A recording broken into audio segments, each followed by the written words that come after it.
Guys, ഈ ഒരു video ആണ് നിങ്ങളൊരു SSLC സ്റ്റുഡൻ്റ് ആണെങ്കിൽ ഇപ്പോൾ നമ്മുടെ അടുത്ത പരീക്ഷയുള്ള മാത്സ് ബ്രോ കുറേ ദിവസം തന്നെ സ്റ്റഡി ലീവ് എന്നൊക്കെ പറഞ്ഞിട്ട് പോലും അതൊരു ഹോളിഡേ ഒക്കെ ആയി കണ്ട് എന്തൊക്കെയോ ചെയ്ത് ഫുള്ളി വേസ്റ്റ് ആക്കിയിട്ടുണ്ട്.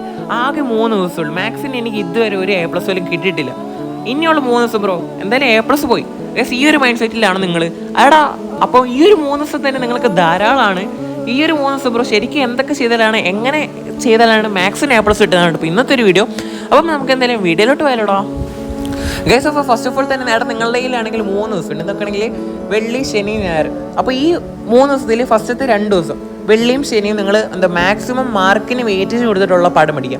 അല്ലാണ്ട് ഇപ്പോഴും കുറഞ്ഞ സമയം കൊണ്ട് എന്തൊക്കെയൊക്കെയോ കുത്തുകയറ്റി പഠിക്കുന്നതിനെക്കാട്ടും നല്ലത് മാർക്കിന് വെയിറ്റേജ് അനുസരിച്ചിരുന്ന് പഠിക്കാം. അതുപോലെ തന്നെ പഠിക്കുന്ന സംഭവം കൃത്യം ഒരു 4-5 മണിക്കൂർ എടുത്തിട്ടാണെങ്കിലും ആ ഒരു പാഠത്തിൽ നിന്ന് എന്തൊക്കെ ക്വസ്റ്റ്യൻസ് വരുന്നുണ്ടോ അതൊക്കെ നിങ്ങൾ ജസ്റ്റ് മനസ്സിലാക്കി ഫുള്ളി നിങ്ങൾ റിവൈസ് ചെയ്ത് പ്രാക്ടീസ് ഒക്കെ ചെയ്തിട്ടാണെങ്കിൽ പോകുന്നെങ്കിൽ നിങ്ങൾക്ക് എന്തായാലും മാർക്ക് കിട്ടാന്നുള്ളൂ. അതിൽ വേറൊരു ഡൗട്ടില്ല ഗൈസ്. ശരിക്കും നിങ്ങൾ സ്വന്തമായിട്ടൊന്ന് ആലോചിക്കുക, നമ്മൾ ശരിക്കും പഠിക്കുന്ന സമയം ശരിക്കും മുതലാക്കി എടുക്കുന്നുണ്ടോ? ശരിക്കും ഗൈസ് ഇതൊക്കെ തന്നെ നിങ്ങൾ ആലോചിച്ചാൽ തന്നെ നിങ്ങൾക്ക് എന്തായാലും കിട്ടാവുന്നുള്ളൂ. അപ്പോൾ ഫസ്റ്റത്തെ 2 ദിവസം നിങ്ങൾ മാക്സിമം മാർക്കിന് വെയിറ്റേജ് കൊടുത്തിട്ടുള്ള പാഠം തന്നെ പഠിക്കുക.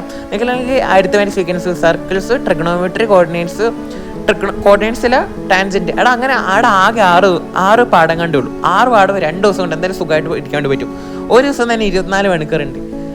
സെറ്റൊക്കെ എടുക്കാൻ വേണ്ടി പറ്റുന്നുള്ളൂ. നിങ്ങൾ ഓവർ തിങ്കിങ് മാറ്റിയതിനു ശേഷം നിങ്ങൾ ജസ്റ്റ് ഒന്ന് ആക്ഷൻ എടുക്കാൻ തുടങ്ങുക. എന്തായാലും കിട്ടാവുന്നുള്ളൂ. ഇത് വലിയ സംഭവം ഒന്നും അല്ല. പക്ഷേ നിങ്ങൾക്ക് ഒരു മൈൻഡ് ഉണ്ടാവണം, പഠിക്കണം എന്നുള്ളൊരു മൈൻഡ് ഉണ്ടാവണം. അതുപോലെ തന്നെ പഠിച്ച കിട്ടും എന്നുള്ള വേറൊരു മൈൻഡ് കൂടെ ഉണ്ടാവണം. എന്തായാലും കേസ് നമ്മൾ നമുക്ക് വേണ്ടി എന്തെങ്കിലുമൊക്കെ ചെയ്ത് തരും, നമ്മുടെ പാരൻസിന് തിരിച്ചെന്തെങ്കിലുമൊക്കെ ചെയ്ത് കൊടുക്കണ്ട.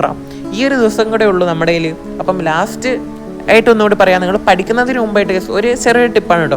പഠിക്കുന്നതിന് മുമ്പായിട്ട് നിങ്ങൾ ജസ്റ്റ് കണ്ണടച്ചിക്കുക.